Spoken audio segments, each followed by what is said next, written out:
Buongiorno, ben ritrovati a un nuovo appuntamento con l'informazione di Telefriuli. Impennata dei casi Covid, Friuli Venezia Giulia nell'ultima settimana dal 21 al 27 luglio, secondo il monitoraggio settimanale della Fondazione Gimbe sull'andamento della pandemia. I casi positivi per 100.000 abitanti sono stati 42, con aumento del 202,2% rispetto alla settimana precedente. Sotto soglia di saturazione posti letto in area medica e terapia intensiva occupati da pazienti Covid-19 pari all'1% in entrambi i casi. Secondo il report, in Friuli Venezia Giulia la percentuale di popolazione che ha completato il ciclo vaccinale è pari al 52,6%, media Italia 52,3%, a cui si aggiunge un ulteriore 8,2%, media Italia dell'11,3%, solo con prima dose. L'antavirus è stato rinvenuto tra le carcasse dei topi morti raccolti nei mesi scorsi tra le acque dei fiumi del Friuli. L'esito delle indagini ha confermato la presenza in regione dell'infezione che causa la pericolosa febbre del topo. Andiamo a vedere il servizio. Il virus della febbre del topo circola molto di più di quanto si pensasse anche in Friuli Venezia Giulia. A stabilirlo con certezza sono state le ultime indagini eseguite dalla struttura veterinaria del Dipartimento di Prevenzione dell'Azienda Ospedaliera del Friuli Centrale su alcune centinaia di carcasse raccolte nei fiumi della nostra regione nei mesi scorsi. Le analisi erano state avviate a seguito della straordinaria pullulazione di arvicola rossastra del topo selvatico dal collo giallo, esplosa a inizio primavera. Un boom di nascite che aveva portato al conseguente rinvenimento di migliaia di animali morti nelle acque gelide di diversi corsi d'acqua, sia nel Pordenonese che nel Tarvisiano. Tra la popolazione esaminata è stato rinvenuto l'antavirus, infezione responsabile della febbre da topo, che generalmente nell'uomo causa febbre alta, mal di testa, brividi, dolore all'addome, congiuntivite, rossore al viso e disturbi respiratori. Il Dipartimento di Prevenzione per questo motivo ha ritenuto opportuno richiamare l'attenzione a chi frequenta la montagna e la zona collinare della nostra provincia, invitando tutti a osservare poche ma importanti norme igieniche. È fondamentale lavarsi accuratamente le mani con acqua e sapone dopo il contatto con il terreno o la polvere. In caso di pasti consumati all'aperto, non porre mai gli alimenti a diretto contatto con il terreno. Lavare e pulire accuratamente sempre vegetali, funghi e frutta raccolti nel bosco. Al momento non esiste un vaccino per l'uomo, pertanto la migliore prevenzione è quella di evitare l'esposizione ai roditori e la loro saliva, urina e feci. Sono ripresi questa mattina i lavori del Consiglio regionale per l'approvazione delle variazioni di bilancio. Dopo 2 giorni di discussione generale, l'Aula ha avviato la votazione dell'articolato. Come ormai da tradizione, la Giunta ha portato 2 provvedimenti importanti nelle ultime ore. Un sostegno ai soci delle cooperative fallite e risorse extra per scuole e trasporto pubblico locale. Complessivamente le variazioni di bilancio 2021 hanno un valore di 362 milioni di euro, numeri importanti che nel recente passato non hanno precedenti e che guardano in maniera importante le attività produttive, il cui articolo è stato approvato nella giornata di ieri e può contare su un budget complessivo di 175 milioni di euro, come ha spiegato l'assessore Sergio Emilio Bini, tra sostegno al comparto turistico e delle linee contributive, la cui copertura è arrivata quasi all'80%. I lavori odierni riprenderanno con l'ambiente, mentre il tema più caldo resta chiaramente quello della sanità, dove sono previsti investimenti sia sulla parte informatica che su quella del personale con 5 milioni extra. Le novità più importanti, come detto, riguardano la scuola con 6 milioni, di cui 3 per la messa in sicurezza e le igienizzazioni degli istituti e altri 3 per il trasporto pubblico locale. Sostegno anche ai soci di Copca e delle cooperative operaie di Trieste, il cui fondo arriva a un totale di 17 milioni per dare risposta all'88% delle richieste di sostegno. I lavori da programma dovrebbero concludersi già oggi per domani passare alla norma che porta la competenza delle strade ex provinciali agli EDR, nel caso comunque domani è prevista l'oltranza. Ospite ieri sera di Screenshot a Telefriuli, il sindaco di Udine Pietro Fontanini ha parlato dell'inchiesta sulle mense scolastiche e sull'utilizzo del Green Pass. Il senno di poi, lei avrebbe rivisto qualcosa nella vostra azione? Io ho incontrato i genitori, sì. Probabilmente li ho incontrati troppo tardi perché avevo delegato l'assessore a seguire questa questione e mi sono preoccupato molto perché ho visto da parte dei genitori una documentazione e soprattutto una rabbia nei confronti di questo servizio che non era all'altezza. Anche se il Comune aveva sanzionato per 3 volte questa ditta e gli aveva impartito delle sanzioni superiori a 17.000 euro. Ma quello che probabilmente a noi è mancato come comune è una collaborazione più forte da parte degli organi inquirenti. Quando i NAS sono andati più volte a controllare in pratica se la quantità era quella dell'appalto, potevano avvertirci, potevano dirci guardate che c'è qualcosa che non sta funzionando, e quindi gli uffici avrebbero preso dei provvedimenti. Io sono convinto che ASL Battaglia sia innocente, non abbia commesso nessun abuso, nessuna cosa. Probabilmente, non so, forse ha sottovalutato anche lei questo problema. Forse avevamo bisogno di qualche supporto in più per prendere delle decisioni forti nei confronti di questa ditta. Questo è mancato e questo purtroppo è una colpa, in questo caso, dell'amministrazione. Ma lei che idea ha sul Green Pass? Mi trovo più sulle idee di Draghi in questo caso, perché Salvini dice in certe occasioni non è necessario, io ritengo invece che sia necessario il più possibile, perché questo è uno strumento di autotutela ma anche di tutela degli altri, perché io do serenità a chi frequenta i bar, i ristoranti, i musei, i teatri, perché sanno che siamo tutti vaccinati, che siamo tutte persone che potenzialmente al 99% non siamo portatori del virus e quindi possiamo stare assieme con maggiore serenità.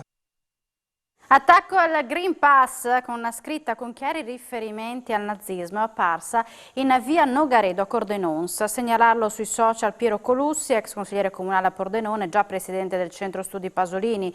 Nel quartiere dove vivo, scrive, è apparsa questa inquietante scritta che pretende di accomunare e al Green Pass con i soprusi nazisti. Nelle manifestazioni di piazza alcuni Novax hanno esibito la stella gialla imposta da Hitler agli ebrei. Chiedo al sindaco delle Vedove di provvedere a cancellare la scritta. Stupidità e ignoranza non hanno colore politico, dice l'assessore di Cordenons Giuseppe Netto. Provvederemo a cancellare la scritta immediatamente. Quello alle porte, il primo weekend a traffico critico lungo la rete di Autovie Venete per l'esodo estivo. Sono previste code, rallentamenti perché i transiti sono ormai arrivati a livelli pre-pandemici. La concessionaria ha potenziato i servizi, elevando il numero di operatori e il numero dei presidi sanitari e meccanici. Una task force di 180 persone sulle 24 ore tra tecnici degli impianti, operatori di sala radio, manutentori, esattori e ausiliari del traffico è il piano di Autovie Venete per l'esodo estivo previsto nel fine settimana. Il team della concessionaria è pronto a far fronte all'arrivo di quasi 180.000 veicoli lungo la rete di competenza nella sola giornata di sabato 31 luglio. Per il primo weekend da traffico critico è previsto il potenziamento degli ausiliari, il rinforzo delle pedaggi e dei presidi tecnici, in particolare all'Isert, alla Tisana, a Villesse, San Donà, San Stino di Livenza e a Cessalto, 2 i presidi sanitari a San Giorgio e a San Donà, 3 i presidi meccanici a San Stino, La Tisana e San Giorgio. I dati dei primi 7 mesi del 2021 indicano che ormai sono prossimi i livelli pre-pandemici. A luglio l'incremento degli autoarticolati è di quasi il 2% rispetto al 2019. Con l'allentamento delle restrizioni e l'avvio della stagione turistica, anche i transiti dei veicoli leggeri hanno segnato un rialzo.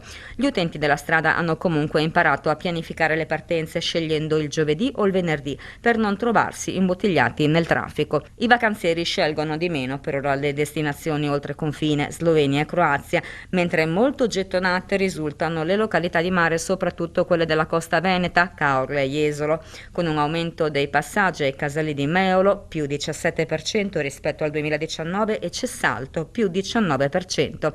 Sempre più utilizzati come alternativa a San Donà, meno 1%, e San Stino, meno 6%. Sostanzialmente è in parità il dato che riguarda la Tisana, Lignano e Bibione. Già a partire da domani Autovia prevede traffico intenso sulla tangenziale di Mestre, sulla A4 in direzione Trieste e sostenuto in direzione Venezia. Condizioni di criticità si potrebbero verificare a partire dal pomeriggio e sera, con possibili code alla barriera dell'Isert. Per sabato i transiti si intensificheranno con possibili code in entrambe le direttrici della A4 in prossimità degli svincoli che servono le località balneari del Friuli Venezia Giulia e del Veneto. Siamo alla cronaca, il loro fare sospetto non è passato inosservato agli abitanti del piccolo paese di Montenas, che hanno chiamato i carabinieri facendoli arrestare. Grazie a questa sorveglianza di vicinato i militari hanno recuperato anche tutta la refurtiva rubata a un pensionato, beni preziosi per 35.000 euro. Vediamo cosa è successo. Erano stati alcuni cittadini di Montenars lo scorso 27 luglio, la mattina, a chiamare i carabinieri di Tolmezzo. Avevano notato 3 giovani mai visti prima in paese che cercavano di introdursi in un'abitazione di Borgo Capovilla, rompendo il vetro di una finestra per poi accedere a una villetta attigua. I ragazzi ne erano usciti poco dopo con zaini e borsone. La pattuglia della stazione di Villa Santina li ha intercettati. Ha fermato un'auto berlina tedesca nelle immediate vicinanze delle abitazioni prese di mira. A bordo 2 giovani notati dalla comunità, un ragazzo 21enne di Tarcento e una giovane 24enne di Cassacco. I carabinieri del Norme della compagnia dei carabinieri di Tolmezzo hanno arrestato i 2 ragazzi e hanno recuperato l'intera refurtiva, rubata poco prima dell'abitazione di un pensionato di 58 anni. Oltre a recuperare gli arnesi usati per lo scasso, alcuni cacciaviti, i militari dell'Arma hanno rinvenuto tutto quello che era stato rubato: orologi e penne di pregio, monete da collezione, metalli preziosi, macchine fotografiche, computer, tablet e vari accessori di abbigliamento da uomo griffati per un valore di 35.000 euro restituiti al derubato. Le indagini hanno individuato anche un terzo complice, un giovane 25enne di Cassacco che però non è stato rintracciato, fuggito nei boschi di Montenars. È stato comunque denunciato in stato di libertà all'autorità giudiziaria. Intervento dei pompieri di Lignano Sabbiadoro, le 4 di oggi a Bibbione di San Michele al Tagliamento, vicino al chiosco Delfino, dove ignoti hanno incendiato alcuni ombrelloni in spiaggia. Nessuno è rimasto ferito, è successo poco dopo la mezzanotte. I vigili sono intervenuti anche nel parco Pradolin a Cervignano, dove si è sviluppato un incendio che ha interessato una grande catasta di legname, circa 1000 metri quadrati di tronche e piante finite in cenere. Il rogo è accidentale. Ladri in azione alla sede della CISL di via Cicconi a Udine hanno forzato i serramenti blindati al primo piano dell'edificio per entrare negli uffici del patronato, dove hanno trovato solo alcune centinaia di euro. Il bottino è esiguo rispetto ai danni causati alla sede. Economia, arrivato questa mattina il via libera della Consob all'offerta pubblica di acquisto di Crédit Agricole su 17,23% del capitale di Friuladia non ancora in suo possesso. Il periodo di adesione all'OPA partirà il 9 agosto e terminerà il 10 settembre con l'eventuale periodo di riapertura dei termini dell'offerta tra il 16 e il 22 settembre. Ai soci di Friuladia Crédit Agricole offre un corrispettivo immediato di 35 euro d'azione, a cui si aggiunge un corrispettivo differito di altri 5 euro. Chiudiamo con le notizie di sport. È finita con una sconfitta, la seconda amichevole stagionale per l'Udinese. A vincere è stato lo Sturm Graz con un rigore negli ultimi istanti di gara causato da un fallo di Machengo. A segno per i bianconeri Pussetto e Okaka, e invece il Pordenone Calcio ha aderito alla campagna vaccinale nazionale al rientro dal ritiro di Tarvisio. D'intesa con le direttive delle autorità sanitarie e sportive ha completato il ciclo vaccinale del gruppo squadra. Siamo in chiusura, ma subito dopo la pubblicità appuntamento con A Voi la Linea. Buon pomeriggio.